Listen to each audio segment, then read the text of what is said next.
Hey, what's going on, everyone? Stevo Supremo here, and I am just another game collector. I hope everyone's having a wonderful Friday so far before we head into the weekend.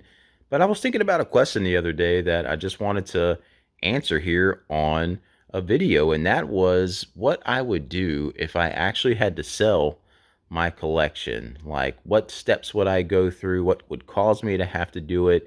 Because a lot of people can relate to probably having to sell items in their collection and everything. And for me personally, I haven't gotten rid of an item in my personal collection in probably 3 or 4 years, and I regret even having to do that. So we'll get into that little story because it involves this game right here. And yeah, let's head into it. So, selling your video game collection. What would lead people to want to do that? Well, many things, various reasons. Video games can be worth money. So, if you are in need of cash for something, you can just try to sell your game, and boom, you can have some money for emergency needs, whether that's for bills, other things financially going on in your life. Maybe you're just trying to save up for a down payment on a car or a home, and you have a nice collection, and you can just boom, get rid of it and get yourself a nice little down payment, maybe even pay it off. There's a variety of reasons to want to sell your collection. Maybe you're just getting too much space. Everything, you're running out of space in your game room or in your home. It's starting to take over things. So you're like, you know what? Best thing I could do is start to curate my collection and just sell off some items. Now, this could be tough for a lot of people.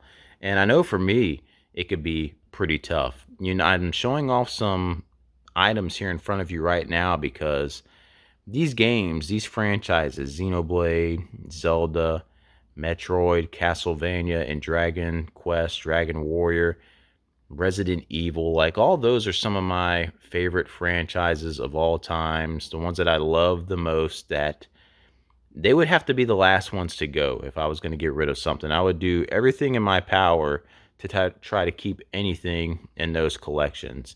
And then items like this autograph by David Hayter on Metal Gear Solid Twin Snakes. Also has some other autographs from other voice actors and creators on games that I would try to hold on to those. And then gifts from fellow YouTubers, people who have sent me stuff over the years. I would hang on to that stuff just because of the sentimental value to it. I could never really get rid of anything like that. But if I was going to have to get rid of something, it would have to be like dire emergency needs. Luckily, I think I've said it in a video before, like in our home, we do a really good job with, especially with my video game stuff. It's all in a savings and game account of its own. Nothing ever hits and comes out of bills or anything monthly that we have to do. And we're also really good at saving for other stuff. For example, we have a older vehicle right now, our 2006 Toyota Sienna. It's finally on its last legs, and it's gonna have to be replaced. It's leaking like crazy. The motor, like any moment, it's probably gonna blow up and catch on fire. We took it to the auto repair shop, and they had said it's gonna cost like 10 grand in repairs, and the van's only worth like 3 grand. So it wouldn't make sense to fix it. So it's time to get a new vehicle. We try to ride things into the dirt before it's time because we don't like having monthly payments. We don't like having debt. It's just something we live by, where there's no credit cards, no nothing, and we pay cash for everything like the Dave Ramsey way. I know it's just the basic lifestyle, live within your means. But we've gotten accustomed to it. So we're going to need a new vehicle for my wife. We have our other vehicle that runs fine, our RAV4, but we're going to need to get her a new one. And luckily, since we always put money away and save, like I don't have to use any of my games or sell anything off to fund that vehicle. We'll be able to pay for a new vehicle in cash just because we have the means to do so. And we've been saving up this money for reasons like that. So luckily, like if anything were to ever happen in our household, we're pretty much set to where I will never have to get rid of anything in my collection. But if I needed to, there would be an order of things that I would start getting rid of things. Now, the smart thing would be to probably take it all in one big lump, and a reseller who's out there who's probably going to pay you a certain percentage of it. I mean, that's the quick, dirty way to get rid of it. The long way is doing it yourself, listing everything online, but you'll come to find out that just from my experience from getting rid of the doubles out of these lots that I get, like the lower end stuff in those things, it just doesn't move. It'll sit forever and just start taking up space in your home. So you eventually go trade it in at a game store so you can get something in your collection that you want. So it could be a tough duty. And even the higher end stuff, it could be a higher end game that no one ever heard of or they're just not desirable for. Like, let's take Mary Skelter for the PlayStation Vita. There just isn't a huge demand, even though it's a rare game. It's not a huge demand for people wanting to buy it right now. So you could be sitting on something like that that could be worth money. You're just not going to get the value on it that you want. So you can do stuff the quick way. Go to guys like who will buy these things and just get rid of your lots, like the chase after the right prices and all those guys who will buy your collections. But you're going to lose out on a lot of the money you could probably get if you didn't do it yourself. But if you do it yourself, there's downsides to that too. Me personally, if I was going to start and having to get rid of items in my collection, I would pretty much start going system by system and seeing which system I would part with first. I'd be like, okay, which section here are we going to get rid of first?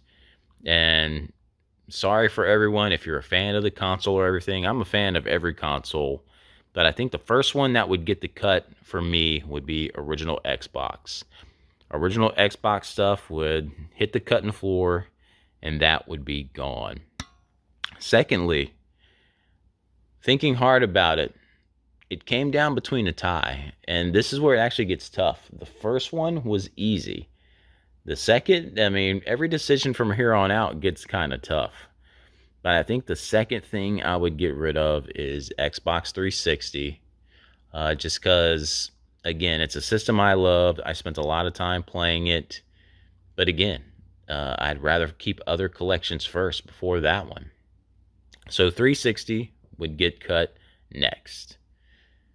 Then I think the next system I would hit, which is this one that hurts and it stings a lot, but it would be my PSP collection. The PSP collection would have to hit the cutting room floor. I'd start going through that and axe that whole collection.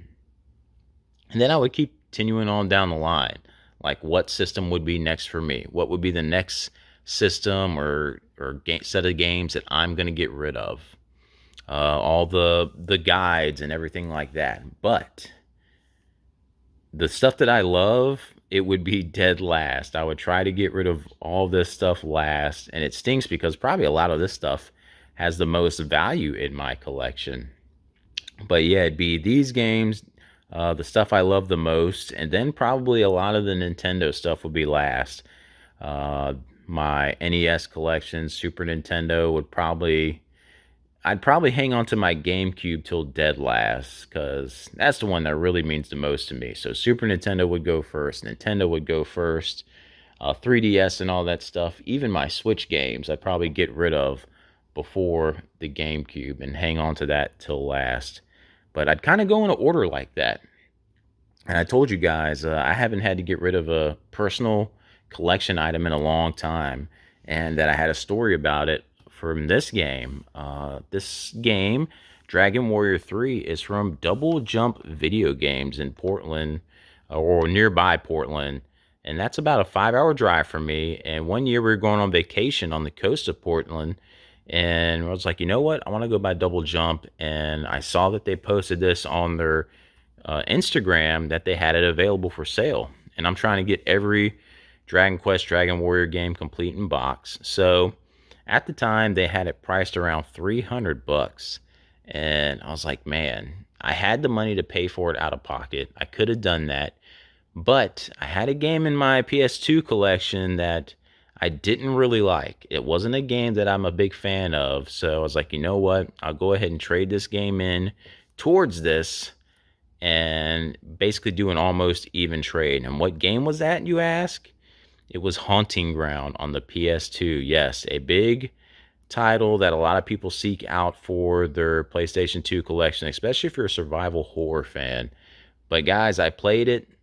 I tried it. I just did not like the game. I didn't like the game. So I was like, do I want to keep a game that I don't like or get something from my collection that I love? And I decided to trade it in to get something for the collection I love. But I've been regretting it ever since. Like, we always have those regrets in game collecting. It's just you let go of things and it's like, man, why did I do that?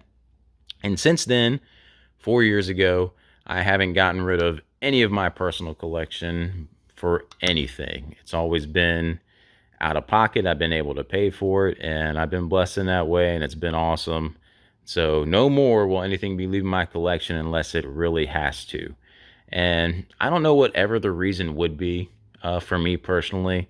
Probably the reasoning being we've already taught our kids like to work hard in school so they could get their college and stuff paid for free, like getting athletics, academic scholarships and stuff. But if they were in desperate, dire needs for money to pay for college or something, like I'd get rid of my collection in a heartbeat for my kids or my family. Anything medical that happened that was an emergency that insurance couldn't cover, yes, I'd get rid of my stuff. Because while I'm attached to some things in the collection, they are just items that can be bought again over time. Things that happen in emergency situations, like you need to act on fast, especially if it's medical. Like if you need to get something like that done, or maybe you're having legal issues, or you might go to jail if you don't pay a certain fine or something. So you need to get money quick.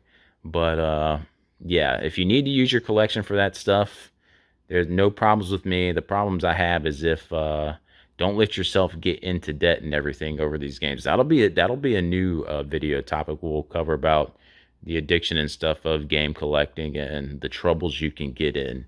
But don't hang on to this stuff if you are in trouble. Like, get rid of this stuff, get yourself out of that trouble. So then you can just get this stuff again. It's just items, and you can emulate probably like 90% of it. So there you go. But yeah, if I had to, I would.